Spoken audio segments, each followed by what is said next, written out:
This video from the U.S. Coast Guard shows a dream voyage's tragic end, run aground on a reef in the Bahamas. The vessel Mischief was the pride and joy of Krista Shaw and Tony Bryant, who spent years working in Toronto saving up to set sail for a life at sea they documented on Instagram. We were part of the downtown Toronto rat race for 9 years.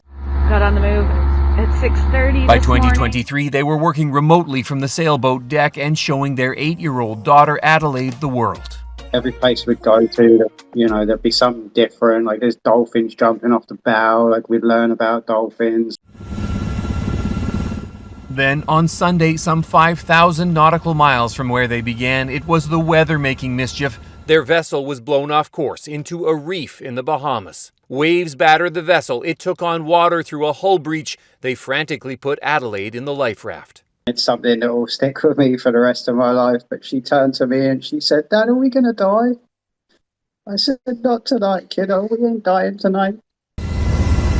A passing ship heard their mayday calls via flashlights and flares and called the U.S. Coast Guard, which launched a helicopter. Shockingly, the most amazing noise I've ever heard, hearing a helicopter approaching. By 2:30 in the morning, the family was hoisted into the chopper. I'm sure it was very scary for her because the noise and the whipping, the spray of the whipping water. And I think at that point for me, it was the moment where I was like, okay, we're going to be okay. They're alive and grateful, though almost everything they owned is in the ocean. We need to get some identification so we can fly, or anything so we can fly back to Canada. Heartbreaking for them to see the sailboat Mischief, their home for almost 3 years, wrecked on the reef.